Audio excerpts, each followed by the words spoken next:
Welcome to The Other Side, Mississippi Today's political podcast. The Other Side lets you hear directly from the most connected players and observers across the spectrum of politics in Mississippi. From breaking news to political strategy to interviews with candidates and elected officials, we'll bring you facts, perspectives, and context that helps you cut through the noise and understand all sides of the story. I'm Bobby Harrison, here with my colleague Geoff Pender. Geoff, how you doing? Hey, Bobby. Today we have as our guest State House Representative Cheikh Taylor. Representative Taylor is also chair. He wears a dual hat. He's chair of the State Democratic Party. Sir, how you doing? I'm doing fine this morning. Thank you for inviting me. I'm happy to be here with you guys. Well, we appreciate you being here. Representative Taylor represents the Starkville area. Mm-hmm. You were elected in a special election, right? Special election. I actually replaced long-serving Tyrone Ellis. Yeah. And at that time, he was the longest-serving state representative in the House. Right. He saw a lot during his time, and you're already seeing a lot during your briefer time. And it's unusual for House member to wear two hats like you're wearing, two political hats. So I know you have a lot of juggling to do. And as a Democratic Party chair, y'all recently had your state convention, and it was a big convention. You were reelected as chair. Congratulations. Thank you so much. And that or maybe condolences. I don't know. Well, we'll see. We'll see. We got 4 years to kind of figure that out now. But the state convention was one of those things where we want it to be in the style of the national convention. So you'll see the flags and you'll see the counties and you'll see all these things. But all of that was to prepare delegates for the DNC, which is in August 17th through the 22nd. And that's where we'll go ahead and confirm Joe Biden and Kamala Harris as our Democratic nominees for president and vice president. That gets into our next question. Yeah. We are, as we record this, last night was the big, much-anticipated debate, and I'm sure you've seen the fallout today in the national press is questioning whether Democrats might come up with another candidate, I guess, with critique of his performance. Biden is tried and tested, and if we're looking at the policies he's put forward, I don't think a lot of Democrats have heartburn with that. Everyone wants to talk about age, right, and health and mental capabilities and things like that. But let's not forget that the president is surrounded by great guys and great women who actually help with the process. I would be horrible as a leader if I didn't surround myself with good counsel. So let's not forget that this is not a popularity contest. This is a contest about those who are capable, those who are able to lay out policies that help kitchen table policies. And I really think that Joe Biden, and I think that most Americans believe that Joe Biden is the man for the job.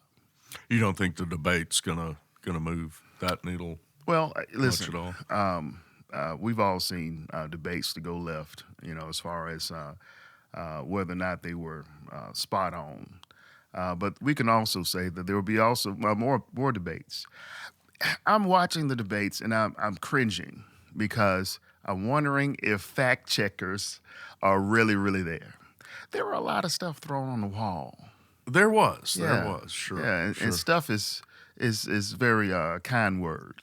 Well, that's kind of the narrative this morning on the national journalists and national media type folks was that President Biden struggled in terms of getting his thoughts out at times, but former President Trump just put out any thought and I saw a fact check where, of course, in a debate like that, you're going to make mistakes. Sure. But President Biden made some, but I saw a list where there was like 40 or 50 former President Trump made. Yeah. And I think that's the part that kind of really, really stuck with me is almost the audacity, the willingness just to put anything out there. Whether, the boast of the greatest president of all time, the boast of the best economy of all time, that was being perpetrated by Donald Trump. Listen, we have economists who can actually narrow that down and figure that out very easily. And when Joe Biden took office, the country was not in the best place. The country was still reeling from COVID and things of that nature. But hey, listen, we're happy that the policies that he's been doing for the last 4 years, promoting with HBCUs, bailing them out, tax credits for the middle class. The list goes on. I'm actually, and I'm glad that we're talking about this, I'm actually doing a 6 site tour of the state. Economic development projects from North Mississippi all the way to the coast about the direct influence of Biden dollars here in the state of Mississippi. And for those who really care about the numbers and about the economy, it's there. Oftentimes, listen, I've said it before, I'm too good of a politician not to take credit for everything good that happens. Right? Yeah. And I think that local leadership probably does the same thing. But here we are actually seeing some record highs in economic development. And let's not forget that those are federal dollars. Well, not to take sides, but it's a fact that the big battery plant that came to Marshall County that y'all voted on just earlier this year, that Governor Reeves touted and bragged about, that would not be there would not be happening if wasn't for the green energy tax credits that was part of a legislation supported by Biden. That's right. That I think all that former President Trump criticized at the time. Yeah, and in Starkville, just earlier this week, in the Golden Triangle, I just took a tour of a solar plant that will actually provide power to over 50,000 families, reduce their overall costs by maybe 20, 30%, something along those lines. And here it is. Oh, and 500 more jobs. So, we have to really look at the numbers. We just can't talk about subjective things of who's the greatest. We have to really put the numbers out there so people actually have a fair chance at deciding what type of leadership is best for them. But just to recap, you support President Biden staying in the race. Yes. But if he, for whatever reason, decided to step aside, which people, and not to be morbid, but both these gentlemen are old, so a lot could happen. But I mean, that would put you and your colleagues in a unique position at the convention. All eyes would be on the convention, because if that happened, y'all would actually be selecting the Democratic nominee instead of the voters doing it. Yes. And listen, there are fail-safes in place. And that fail-safe would be Kamala Harris, who may actually benefit if the worst came to worst. Let's be honest with this. I think that understanding the past with the Obama administration and the very highs, all the highs with the Obama administration, and also kind of coming into fruition during her second term, possibly the second term, under the with the Biden administration. And that's really where you start seeing the VP flourish. You never really see it in the first 4 years. And so, listen, if the worst comes to worst, I think we're still in great hands. But, I'm not an ageist. And I know that sounds crazy, but I got a chance to hang out with James Clyburn, who's actually 2 years older than President Biden. Uh-huh. And we brought him here to the state of Mississippi to help the Brandon Presley campaign. And he was phenomenal. I mean, the guy woke up early. We worked him so hard that he went back to South Carolina. He said, I think that the itinerary was underestimated. So, but literally clear as a bell. Work ethic and that work muscle just was phenomenal. The guy's up 3 or 4 in the morning, writing books, things of that nature. But so I'm not an ageist. But of course, at 80 plus years old. Sometimes the response time is not what some people may want, but the clarity of mind and the clarity of decisions is there with Joe Biden. Yeah, James Clyburn, of course, is as you referenced, South Carolina. He's a longtime House member and sort of state U.S. House member from South Carolina. If for whatever reason President Biden stepped aside, I mean, so Harris would be your preference. I mean, but under the rules, I mean, somebody else could run at that point in time. That's correct. Yeah. That's correct. Listen, if I'm not mistaken, there could be nominations from the floor. It could be something that just, kind of becomes a bit chaotic, but in the democratic way, in a country that's supposed to talk about democracy and things like that. This is just how we elect officials. Yeah, it'd be must-watch TV. Listen, it's a great soap opera anyway, right? Right. In your position, would you be a superdelegate? I have, in my position, I am, as chairman of the party, I don't know if we actually deal with the term superdelegate or not, but I do have the very unique capability of appointing whoever does roll call. And that's really one of the biggest things for the DNC, especially from your state.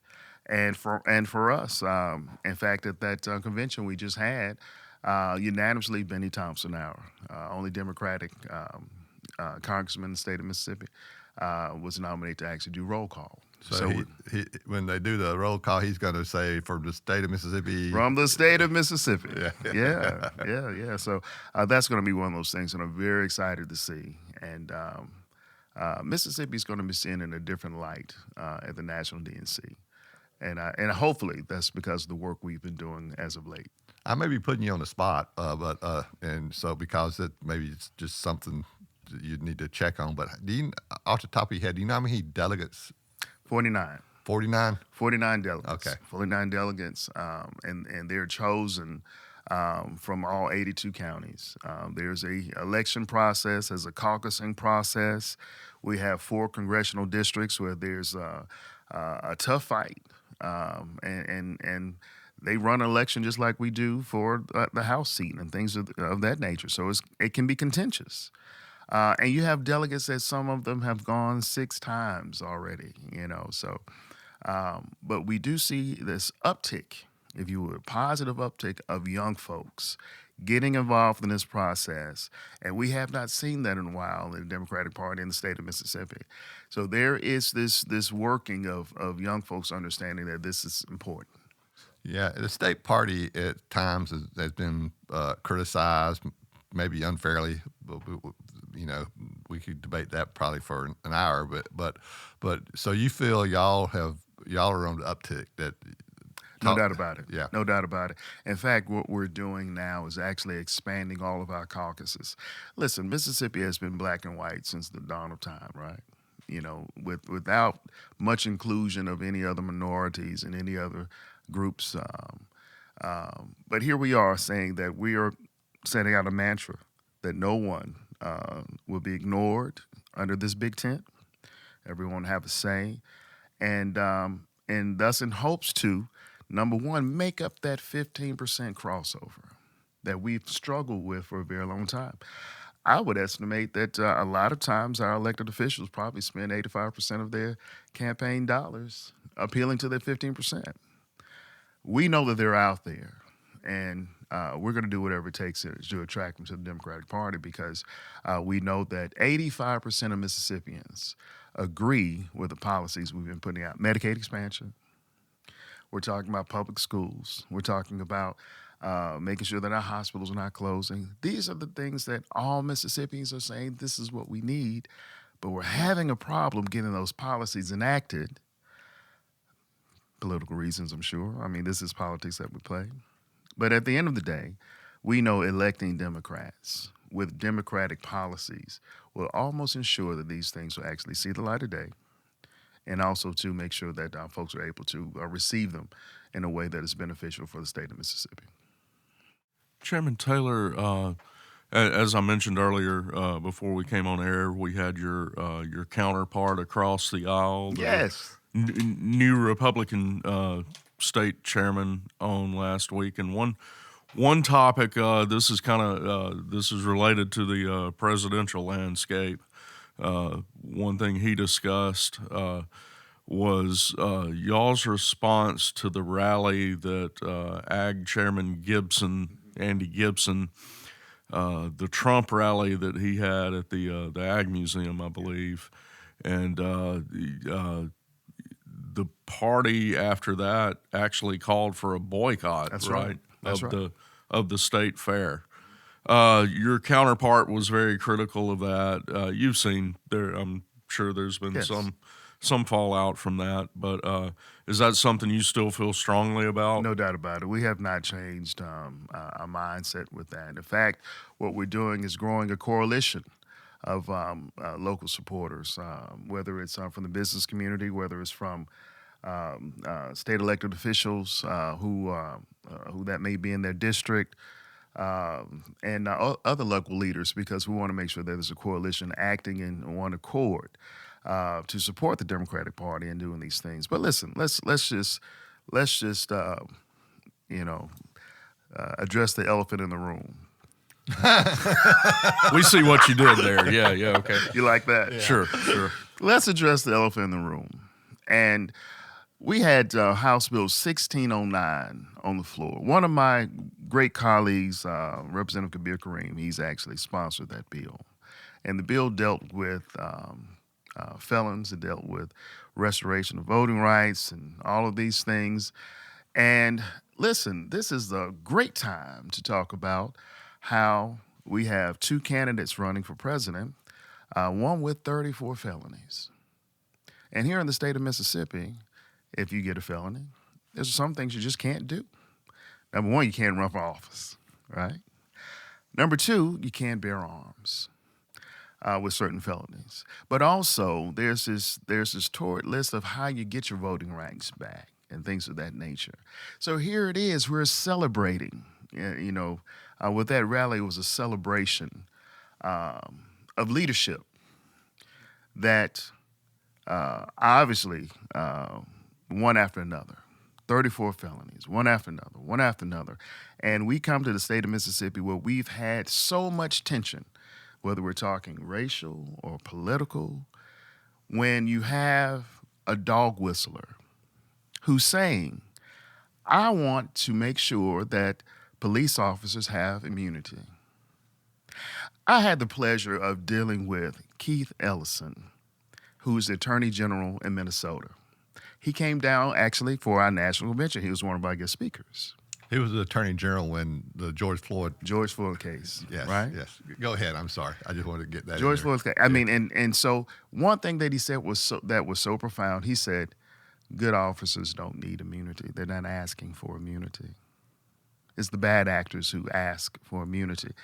And for me and for many of my colleagues and for folks, for minorities such as I am, that's a dog whistle to say that we're going to return back to the days of the 1960s. So I was actually offended by that comment. And many other folks and supporters were offended by that as well. Also, another dog whistle that was just extremely apparent was that because he didn't agree, and I'm talking about Trump, with the convictions, the 34 felonies, and the response of the jurists that we need to find out where they live.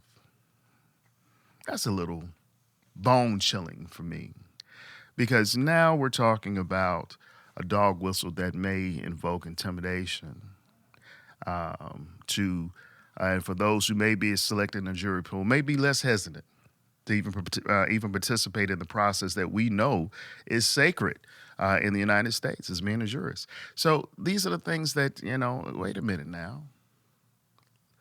We're celebrating this idea of, and I don't mind folks having felonies. Now that's not the position I'm taking or the position the party is taking. But we have to have a process that if you're convicted as a felon in the state of Mississippi, you get back your voting rights and you get back some of these other rights and you're not incarcerated for life. So For those who support Trump, I also say let's support felons in the state of Mississippi as well by pushing through House Bill 1609. Yeah, just under current law in Mississippi, if you're convicted of certain felonies, you essentially lose your right to vote for life. That's right. Unless by the rare, unusual circumstance that y'all in the legislature, by a 2/3 vote, restore the right to, and that doesn't happen very often. So the bill you were referring to would have sort of blanket, in a blanket nature, restored rights to a large number of people who had convicted of felonies but had served their time, made restitution, and were wanted to be productive members of society. That's right. That's right. That's right. And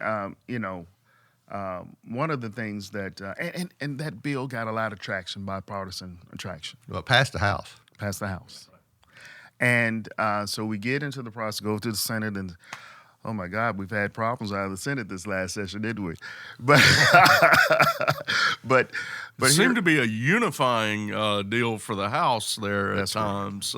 That's correct. That's correct. And I'm on Constitution. And, back in the day, you thought Constitution is where you went to die. But not this last session. It was a hotbed of topics, and I was so happy to serve, and happy to serve with the chairman, who's over Constitution as well, who's my Republican counterpart. So we know that we can get some things done in the state of Mississippi bipartisanship ways, and we know that we have social ills that affect us all. Let's address those things. And but that's one of the caveats of why the boycott was announced. The second caveat, we called out Lynn Finch, who is our Attorney General. You saw the photos, you saw the videos. It's kind of hard to prosecute anyone if you have this very loving and engaging type of atmosphere. And let's not forget that almost 7 years have passed by before we've seen any result of the $80 million theft that happened to some of the poorest folks in the state of Mississippi who are dealing with child care and the Department of Human Services. We saw some low-level folks get some convictions. But that's one of the reasons, the second reasons why that boycott was called, because we need to make sure we're holding everyone accountable, because leadership matters. Leadership matters. So if one of my constituents, she's 64 years old, African-American female, got charged with embezzlement, which is not a violent crime. She can't carry a gun in the state of Mississippi. And yet we have our president, someone vying for president of the United States with 34 felonies that can be in control of our military. I think those are two oxymorons that we have to address. Let me add one other thing I think that's been questioned or said about the boycott as well.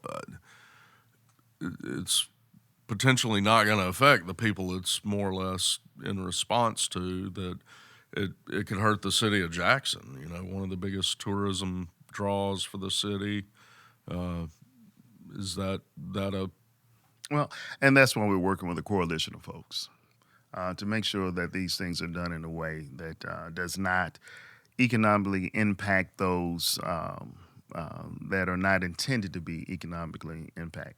And we also know that these type of boycotts actually work. Have you seen the releases of the news articles saying that tickets are actually half price now or discounted? That hadn't happened before. Ticket sales are actually 3 months early. That hasn't happened before. So you're saying that your boycott may get people into the fair cheaper, at least. Well, listen. At the end of the day, the idea is to change behavior. It's not to change folks and how they enjoy these great events, and definitely not to impact the vendors. But it has to be a behavioral change on how leadership is actually positioning themselves to whether they are attracting felons, attracting these bad actors and being a safe haven, or saying, no, we're not going to stand for this, we're not going to stand for that, and we're definitely not going to do it in a public place that taxpayers pay for. And listen, we could get all into the minutia of how the fairgrounds are actually using the past as stockades, not for animals, but for those who were arrested in the 1960s. So there's this toward history in this background, and sometimes there's a bit of insensitivity when it comes to how folks move in the state of Mississippi, and we just got to call it out when it happens. We are this year. It's fairly rare in Mississippi that a year goes by without at least one major, huge statewide election or some issue like that. We do have some competitive elections, I think, but primarily judicial. It looks like they're supposed to be nonpartisan. Oftentimes they're not. Do you foresee the party getting involved in the judicial, Supreme Court, appellate court, or making an endorsement?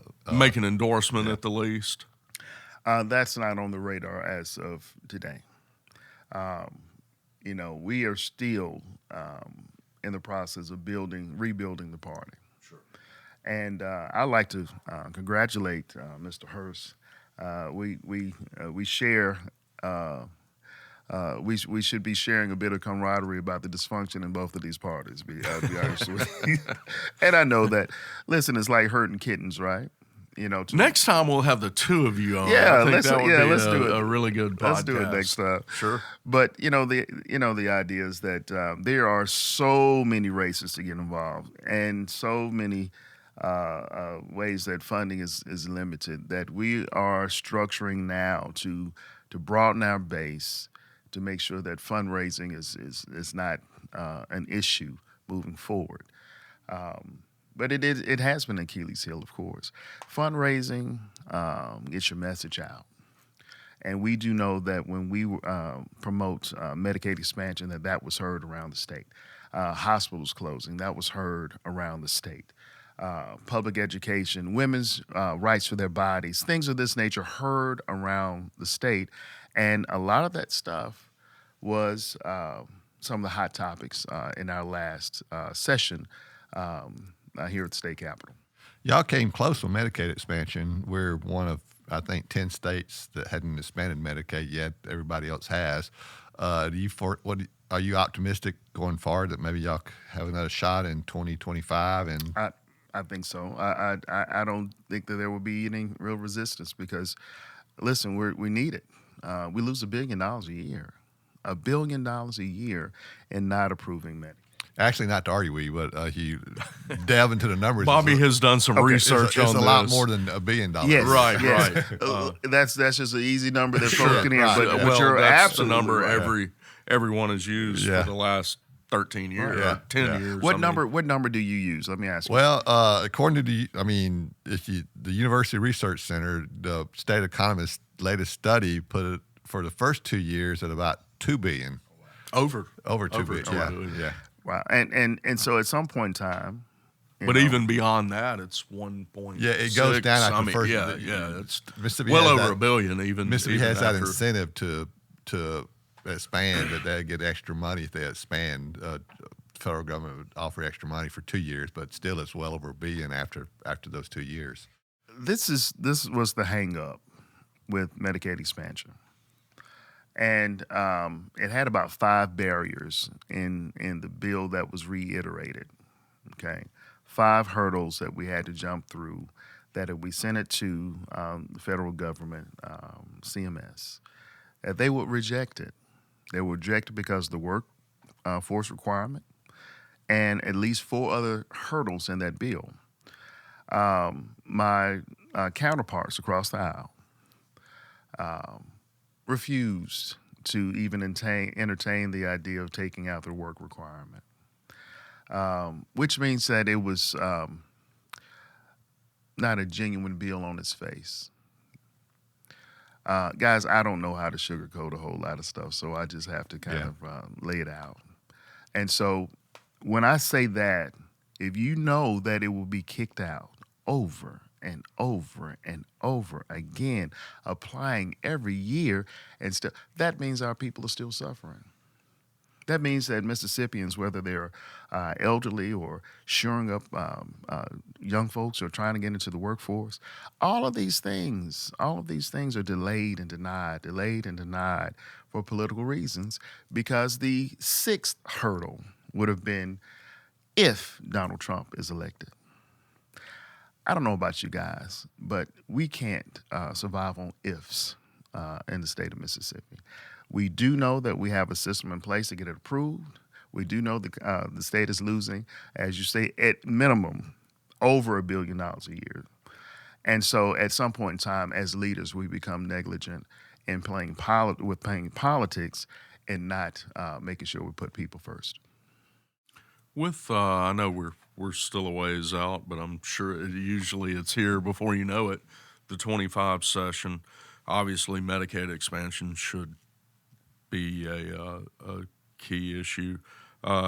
You looking at some other issues? Well, you mentioned felony suffrage restoration.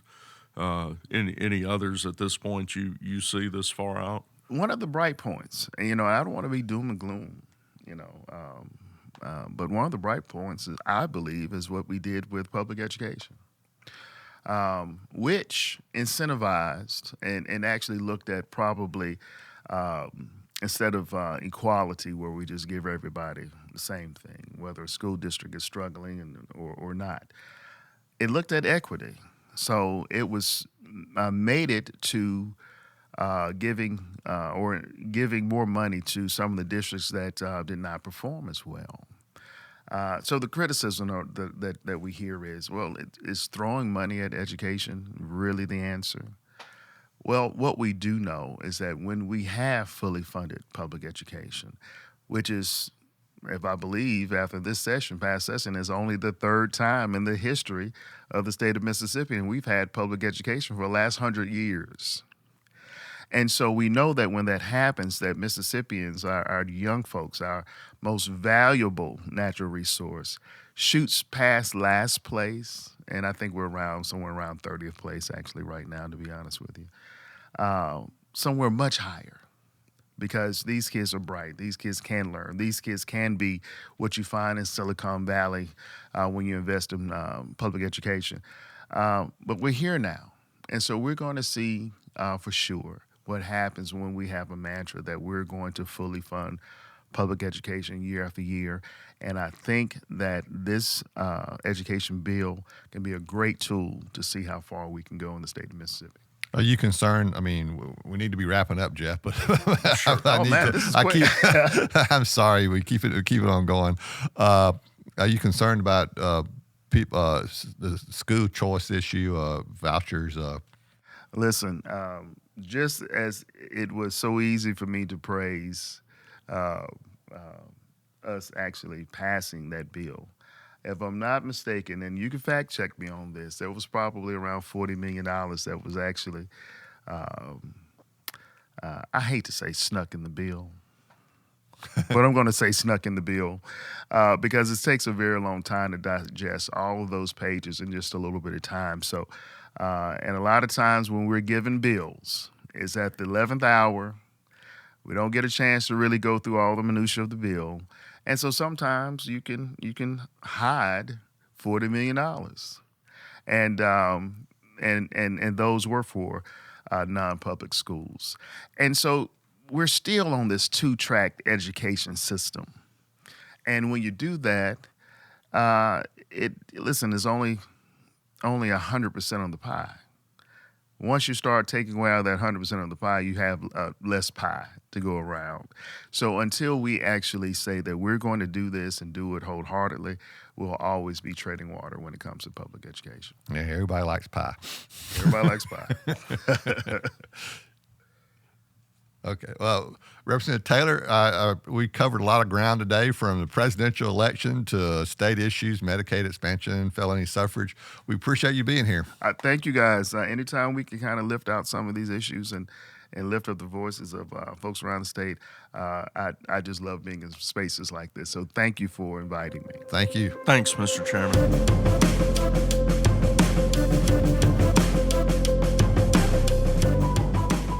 As we cover the biggest political stories in the state, you don't want to miss an episode of The Other Side. We'll bring you more reporting from every corner of the state, sharing the voices of Mississippians and how they are impacted by the news. So what do we need from you, the listener? We need your feedback and support. If you listen to the podcast on a player like iTunes or Stitcher, please subscribe to the show and leave us a review. We also have an email in which you can share your feedback. That address is podcast@MississippiToday.org. Y'all can also reach out to me or any of my colleagues through social media or email. And as always, thank you for your feedback and support. Subscribe to our weekly podcast on your favorite podcast app or stream episodes online at MississippiToday.org/theotherside. For the Mississippi Today team, I'm Adam Ganeshow. The Other Side is produced by Mississippi Today and engineered by Blue Sky Studios. We hope you'll join us for our next episode.